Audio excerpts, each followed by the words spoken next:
The White House Press Secretary Jay Carney is joining us. Jay, thanks very much for coming in.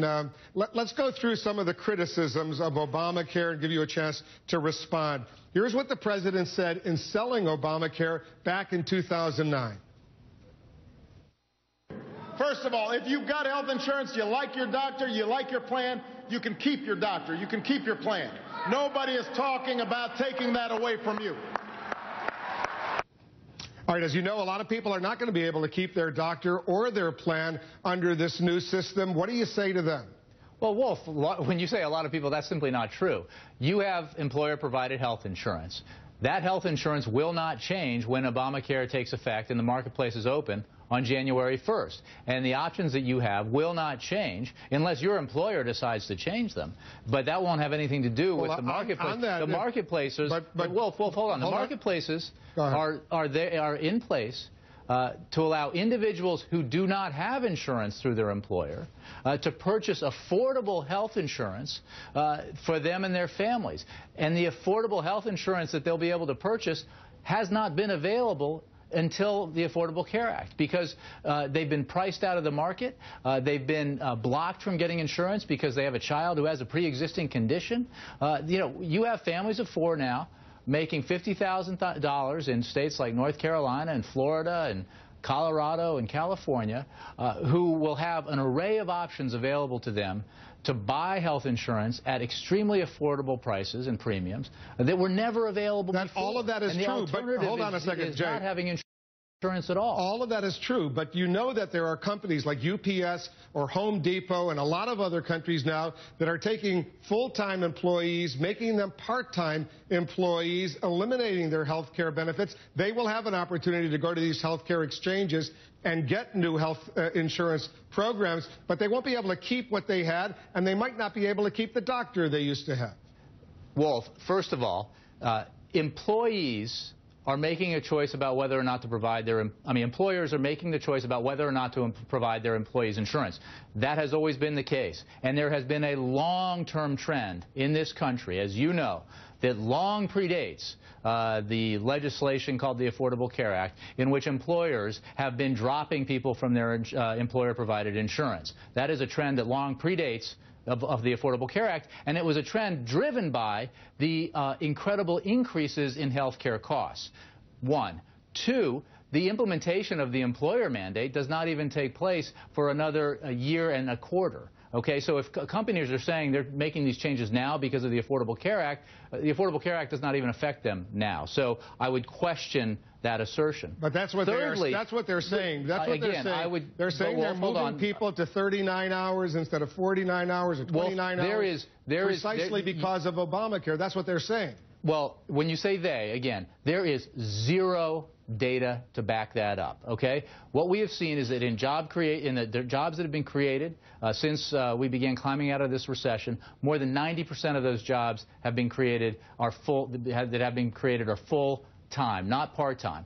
And a large portion of those jobs, millions of those jobs, have been created since the Affordable Care Act passed. If employers en masse across the country were saying, because of the Affordable Care Act, we're cutting workers to part-time, that would show up in the data. I'm not saying there aren't anecdotes where individual employers claim that they are doing this because of the Affordable Care Act, but the data doesn't back that up. In fact, the opposite is true. All right, well, I was just talking about some big companies like UPS, Home Depot, among others. Let's move on. Let's move on. Years, hold on, Wolf. It is important. One other point that I think is essential to make. The reason why employers for a long time now have been changing the way they provide insurance, making it more expensive or dropping their employees, is because of the dramatic rise in the cost of health care. What has happened in the last 3 years since the implementation, or rather the passage of the Affordable Care Act? Health care costs are growing at the slowest pace in half a century.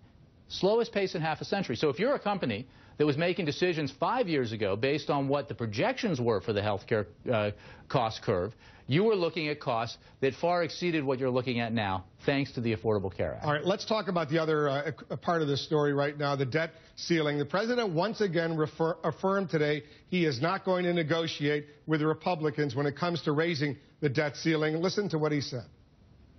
And that's why I will not negotiate on anything when it comes to the full faith and credit of the United States of America. All right, so if he holds to that, he'll be the first president in a long time who won't negotiate with the opposition to try to raise the debt ceiling. He himself did it. Clinton did it. Bush did it. Reagan did it. They've all done it. So why is the president so firm right now in saying he doesn't even want to talk to the Speaker or any of the Republicans to work out a deal to raise the debt ceiling? Wolf, I know, because you've been covering Washington for a long time, that you know that what happened in 2011 when Republicans threatened default if they didn't get what they want had never happened before. Not under Clinton, not under Reagan, not under either of the Bushes. Had never happened. It is simply categorically false to say that any party in any negotiation over budget priorities had ever said, if I don't get what I want, I'm going to default on the full faith and credit of the United States. Had never happened before. And the mere flirtation with it in 2011, the threat of it caused this country economic harm, caused harm to the American middle class. This president will not allow that to happen again. He will not allow Republicans to, at what they're saying now, basically attach a laundry list of partisan objectives to their responsibility to raise the debt ceiling, saying if I don't get what I couldn't get through the legislative process, what I couldn't get at the ballot box, what I couldn't get out of the Supreme Court, if I don't get that, we're going to crash the economy, and the American middle class is going to pay. So the president is saying wholly irresponsible. He will not make any concessions to raise the debt ceiling. Is that right? Here's the deal. He's not asking for anything to raise the debt ceiling. It's Congress's responsibility to raise it. He's not saying, oh, I'll only sign an increase in the debt ceiling if Congress attaches one of my priorities.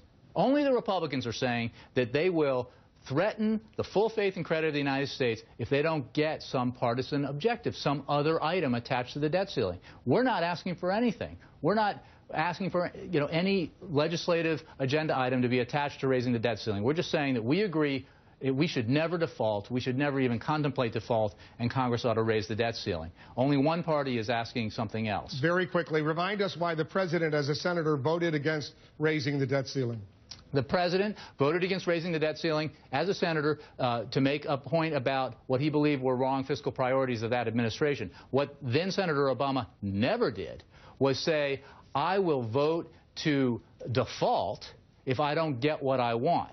And that was part of a process where, as you know, because you've covered this, Wolf, cycle after cycle, presidency after presidency, we saw the debt ceiling raised again and again, without delay, without default, without drama, and without ever the threat that we would trash the world economy if one party didn't get what it wanted. It's just unprecedented. And look, talk to business leaders.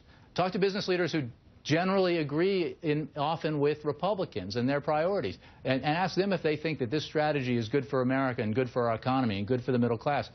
To a person, they'll say, no, it's terrible. It cannot be the right way to go. And what we have here is a faction of one House in Congress driving an ideological train in a very dangerous direction. Jay Carney is the White House press secretary. A lot going on. We'll be working over these next several days and weeks. Hopefully there'll be no government shutdown. The debt ceiling will go up. Business will continue. We'll see what happens. Thanks very much. I hope you're right, Wolf. I hope you're right. I hope I'm right, too. I hope it all works out for the sake of the country, the sake of a lot of Americans, the sake of the economy.